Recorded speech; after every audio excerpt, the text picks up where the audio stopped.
Ya kan kalau nggak ada batasan umur kan siap berapa aja gitu. Ini kayak umur 40-50-an kan Boleh. Problemnya tuh sering encok atau Nah. sering Bener. Atau Dan itu bisa diatasi dengan pertama cek dulu ke dokternya. Ya. Karena ini kan olahraga yang intensitasnya sedang sampai tinggi. Karena tidak semua orang itu boleh olahraga di intensitas yang sedang sampai tinggi. Oh gitu. Nah, terus kalau misalnya udah rada-rada umur, mbok jangan terbawa nafsu.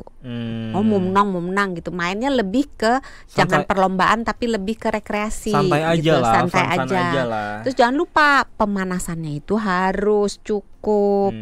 Pendinginannya harus ada. Dan kalau untuk memenuhi kriteria bahwa si olahraga ini pas memenuhi minimum kriteria untuk menjadi sehat.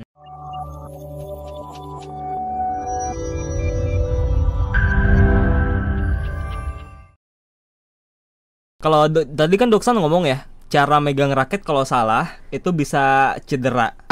Kenapa sih, Dok? Sebenarnya nggak cuma cara pegang raket aja. Pada umumnya kalau misalnya kita memainkan padel secara berlebihan, itu tuh bisa berpotensi membuat berbagai gangguan kesehatan.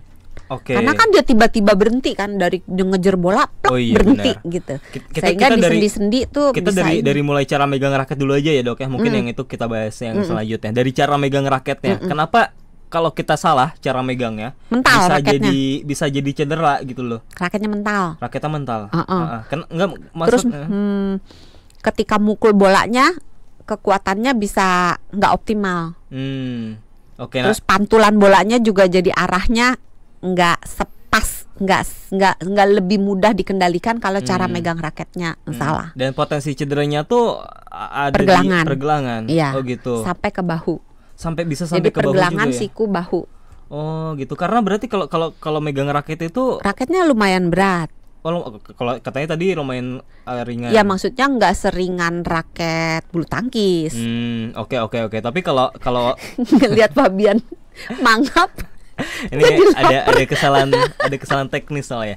Jadi walaupun lebih ringan dari tenis tetap aja berat ya. Iya. Lebih berat tenis ya daripada padel ya. Tapi kalau karena gini yang saya bingung itu adalah kita kan megang raket otomatis pakai ototnya cuman kalau saya boleh raba ya.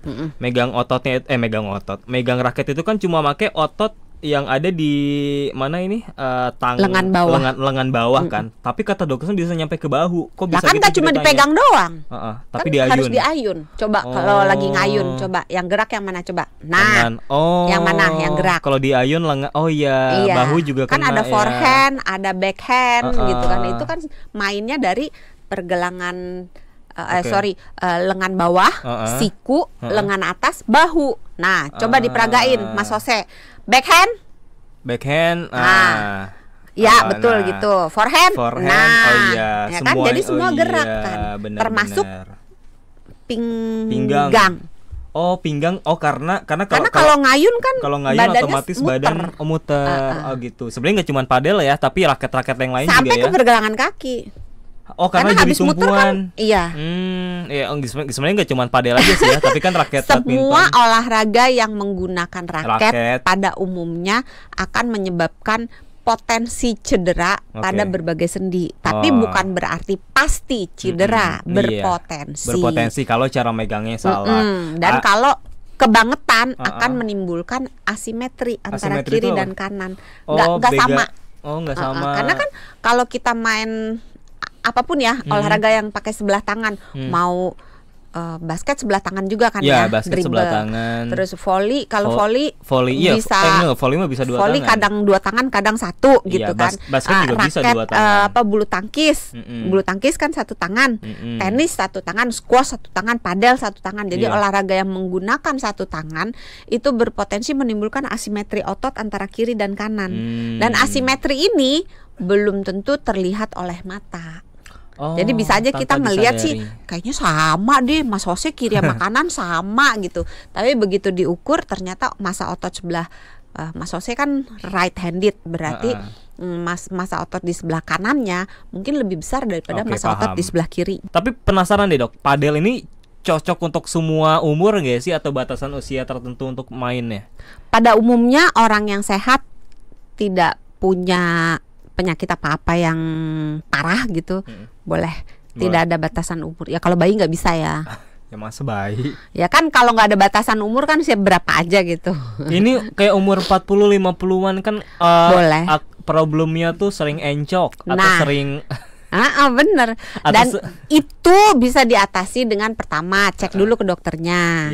Karena ini kan olahraga yang intensitasnya sedang sampai tinggi. Karena tidak semua orang itu boleh olahraga di intensitas yang sedang sampai tinggi. Gitu. Nah terus kalau misalnya udah rada-rada umur, mbok jangan terbawa nafsu. Mau menang gitu. Mainnya lebih ke jangan perlombaan tapi lebih ke rekreasi. Santai aja gitu. lah. Santai aja lah. Terus jangan lupa pemanasannya itu harus cukup. Pendinginannya harus ada. Dan kalau untuk memenuhi kriteria bahwa si olahraga ini pas memenuhi minimum kriteria untuk menjadi sehat, maka perlu ditambahkan beberapa sesi olahraga yang anaerobik dan perlu ditambahkan 1-2 sesi olahraga yang mengutamakan kelenturan dan keseimbangan. Tapi sebenarnya kelenturan keseimbangan bisa dimasukin ke dalam si bagian pemanasan dan pendinginan ketika olahraga padel ini akan dimulai dan akan ditutup. Oke, tadi kata Dokter Santi kita harus tahu dulu apakah kita tuh bisa olahraga yang intensitasnya sedang ke tinggi ataukah bisanya cuma ringan. Itu cuma bisa kita ketahui dari tes ke dokter. Atau kalau mau aman iya. Kalau mau aman iya. Iya, karena kan sering ya kita dengar masih muda gitu, badannya bagus, terus meninggalnya di lapangan olahraga atau meninggalnya ketika lari maraton misalnya. Jadi kalau mau amannya iya dicek ke dokter. Nggak mau tutup kemungkinan yang muda juga nggak bisa olahraga dengan intensitas sedang ke tinggi ya dok ya? Karena beberapa gangguan jantung itu baru kelihatan ketika pemeriksaan lebih lanjut gitu. Tapi jangan dibalik ya. Maksudnya gini, udah ke dokter berarti pasti aman. Tetap namanya umur kan di tangan Tuhan gitu. Tetap ada gejala-gejala penyakit-penyakit tertentu yang enggak terdeteksi tapi ada gitu. Ya namanya kita ke dokter kan untuk mastiin kan sebenarnya kita bisa olahraga yang ini atau enggak nih gitu kan. Tapi artinya nggak menutup kemungkinan yang muda-muda juga belum tentu boleh nih gitu main olahraga yang berat-berat ya. Oke, jadi kalau mau main aman langsung ke dokter aja. Ntar tuh bakal apa aja di asesmen jantung? Biasanya tanya jawab dulu. Pernah nggak sih misalnya ada sesak nafas atau posisi tidurnya bagaimana? Tanya jawab siapa penemu padel? Iya, siapa penemu padel? Berapa ukuran lapangannya? Berapa bolanya tuh beratnya berapa? Berasal ukurannya dari negara berapa? manakah padel? Oke, kuis ya kalau friend boleh nggak? Bantuan itu. Dan yang diperiksa itu nggak cuma kapasitas jantung dan paru, tapi yang harus dilindungi juga sendi-sendi. Karena ingat tadi kan dia olahraganya ngejar bola kan, jadi gitu dapet bolanya kan dia berhenti ngerem mendadak gitu, berhenti mendadak, dan itu akan menimbulkan tekanan, menimbulkan tekanan pada sendi-sendi karena dia langsung lagi lari berhenti mendadak. Sama kayak mobil tuh atau motor ngerem mendadak gitu. Tapi boleh nggak sih dok sebenarnya kalau kita olahraga nih ya? Ini sebenarnya konteksnya bukan lari lagi, bukan ke padel tapi lari ke yang umumnya. Kita abis sprint, abis itu langsung berhenti. Kalau yang saya tahu kan kalau kita lagi sprint, kalau mau berhenti kan pelan-pelan, pelan-pelan baru berhenti. Kalau kayak olahraga kasusnya kayak padel kan kita nggak mungkin dong abis lari cepet-cepet, abis itu lewat bolanya nanti. Kan kita otomatis harus ngerem, baru abis itu. Itu boleh nggak sih sebenarnya? Atau ada tekniknya? Kalau ditanya olahraganya untuk amannya sebenarnya nggak boleh. Nggak boleh. Tapi dengan di sisi yang lain, dengan kita memberikan dalam tanda kutip sedikit tekanan, sedikit pressure, sedikit kayak kalau anak sekolah dikasih mid test gitu, kasih ujian gitu, kasih kuis gitu, biar rada pinter dikit kan. Sendi juga begitu dengan adanya tekanan dalam tanda kutip kutip kerusakan dikit-dikit gitu ya, itu dia malah membuat dia jadi memperbaiki diri, memperkuat diri menjadi lebih baik, asalkan jangan berlebihan. Makanya olahraga padel yang dilakukan secara berlebih-lebihan itu hasilnya bukan sehat tapi malah buruk. Itu nggak cuma padel, semua olahraga apabila dilakukan secara berlebih-lebihan, walaupun olahraga itu sehat, kalau berlebih-lebihan efeknya belum tentu sehat. Kalau yang dari tadi saya tangkap nih ya, kalau kita secara berlebihan atau sering main padel nggak nggak dijeda, kalau yang saya tangkap resiko cederanya paling utama sendi.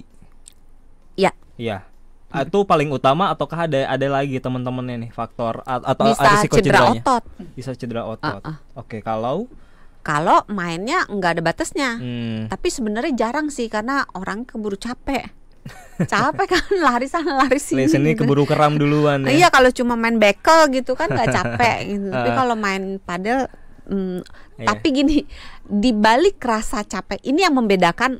Banyak pasien saya suka nanya, "Dok, saya kerja udah banyak misalnya kerjanya mindahin apa, atau misalnya ojol itu kan kadang-kadang ngambil pesanan jauh gitu ya, ojol makanan atau apa, enggak, maksudnya ojol makanan, kadang-kadang dia parkir terus harus nyebrang dari lapangan parkir ke restorannya misalnya, itu kan udah capek gitu, hitungannya olahraga ya? Enggak, kalau saya balikinnya gini, setelah kamu pulang kerja kamu rasa seger nggak? Enggak kan, tapi setelah olahraga walaupun kita badannya bisa dibilang capek, tapi ada perasaan seger itu. Nah itulah si endorfin yang bekerja, si dopamin yang bekerja. Ciri-ciri olahraga gitu ya, enak seger, walaupun keringetan kita seger. Oh, jadi kalau kita lari ngejar kereta itu bukan dihitung seger nggak?